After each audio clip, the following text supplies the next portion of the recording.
Hey guys, welcome back to the EA Sports FC 24 Stevenage career mode, episode number 27.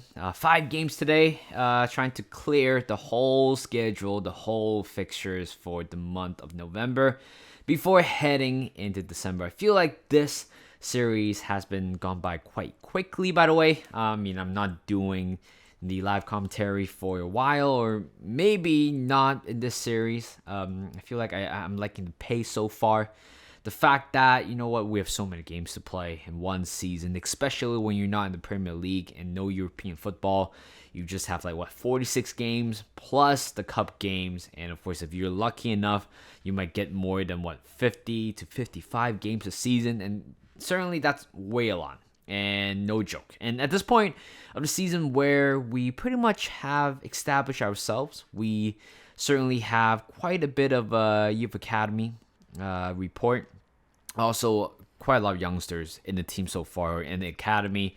And right now, I thought it was a perfect time to kind of retire or fire the other two scouts and potentially just keeping one of them. And you know what? I just feel like at this point, we don't need that many youth academy scouts at the moment. Like I said, it's been pretty much it's all filled up at the moment. I feel like the more I call any of them up, I'm just gonna waste their value. I'm gonna waste everything in general, because again, the whole point of having the academy is pretty much when you're in a series like what I'm doing, where you pretty much don't have anything at all. All you have to do is use that funds to invest on youth academy.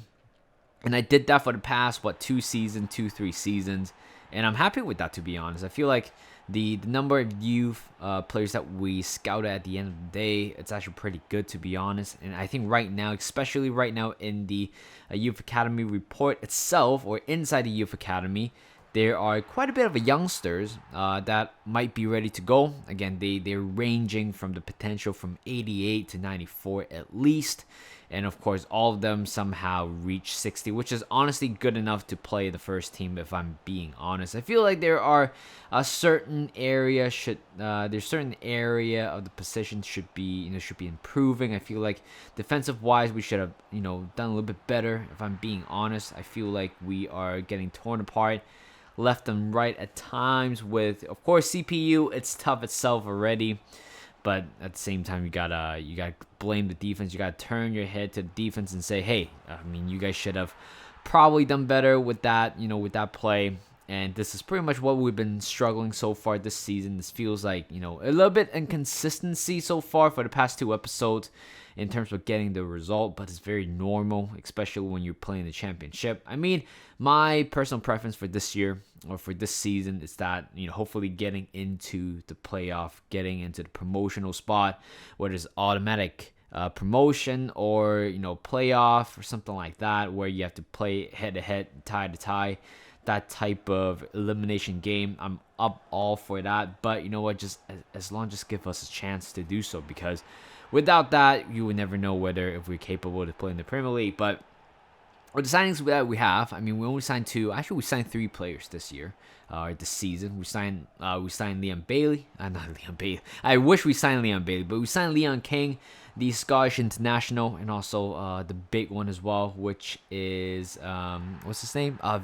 Jason Van Duven, the Dutch striker. He's looking very, very good. Every time he plays for us, he might not be tall. He might not be as tall as per se David Washington, who we signed on loan last season from Chelsea. He's not as tall as him, but he's very quick. He is very intelligent on the ball as well.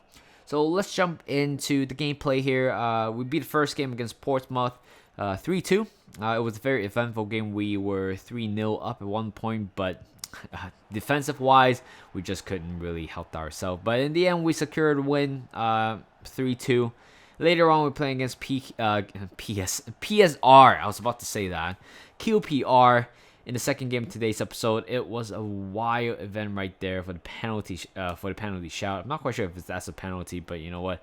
If that allows us to go ahead in the game, just do that. And later on, Spencer, what a great cross in the middle to Arthur Bruce, and we have we done that perfectly. It was a perfect cross, by the way. It was amazing. I mean, I've definitely done that a couple of times before, but I still remember the Arsenal Korea mode where Zinchenko did the similar cross, but this time it was Kivior scoring a beautiful diving header, timed perfectly. It was in my last Arsenal Korea mode, so if you guys are interested, be sure to check that out as well because that was a very fun series to play. I did a lot of live commentary, so if you guys are interested in that, be sure to look at that series as well. So right now, third game of today's episode against Middlesbrough. Of course, we made a bit of changes here and there just to switch things up a little bit.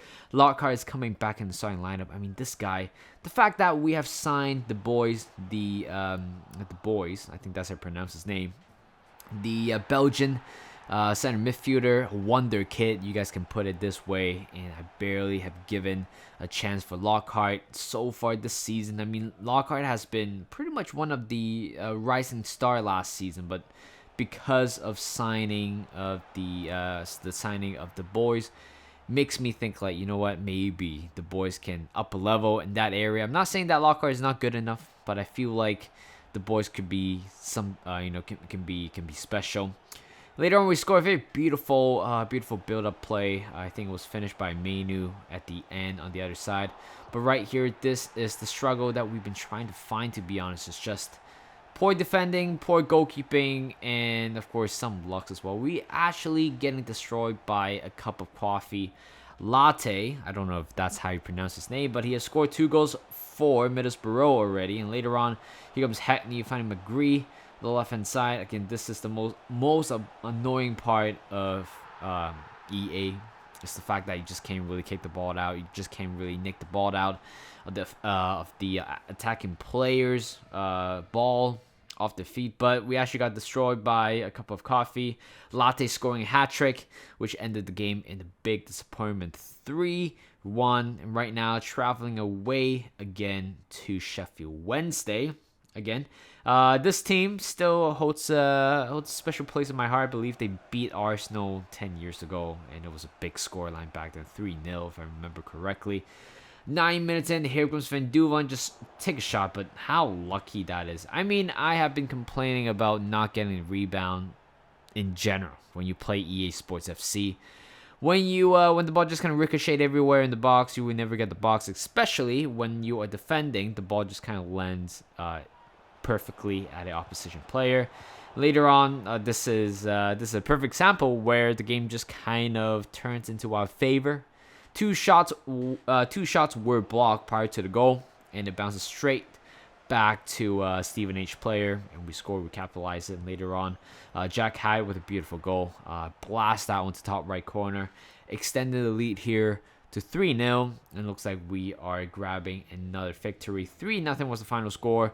Paul Vanner with 2 goals, and also Jack Hyde with another goal as well. Having 2 top quality central attacking midfielder certainly help you in a lot of ways. And right here, Paul Vanner has been named the assist leader at the moment with 18 games played. 10 assists already. This guy's definitely can break the record if we play in the Premier League, which was previously held by Thierry Henry, I believe so, or and Mesut Özil jointly. And 2 minutes in, right here, look at this play right here. It was just all built up from the back. Here comes Van Duven, very good dribbling, finding a through ball run to Miller, and look at Mainu, just keep on running, just never stop. First time finish, beautiful finish, and we have taken a 1-0 lead. It was a very, very good goal. Just from the back to the front, it was just very, very smooth, and we did that perfectly. We scored the first goal. And that's all we want to do in this game, actually. It's or this season, trying to establish ourselves very early on, so we don't have to, sweat ourselves and think about the last minute winner or looking for the last minute winner. And later on, Van Duven scoring another tap in, 2-0, up into our favor. And later on, here comes Mainu again on the right hand side, looking for a run in the middle. Not quite sure why the defender just stopped running, but here comes Miller, 1-on-1 with the goalkeeper. And, he gave it to Mensah. Just got to give props to that. Mensah has been scoring a lot of goals for us. Certainly was dropped because of Van Duven. But, you know what? Happy to see Mansa score in that scenario. 77 minutes in, here comes Bolton driving down the left hand side, crosses in the middle. That was a good finish as well. Perfectly crossed as well, and there's nothing to say. Hands down, probably one of the best goals that we have conceded so far in this series. So at the end of the day, we have won 4 games in our last 5, which is a very good result, allowing us to keep our 4th place, I believe. So now we probably went up by 2 positions there. 12 wins, 2 draws, and 5 losses with 38 points. We're 7 points away from the top of the league table. We were only 1 point away from Brighton, who, like I said in the previous episode, was very surprising to see them ending up that way. But thank you guys for watching. Hope you guys enjoyed this video. Like this video, subscribe to my channel, and I'll see you guys in a bit.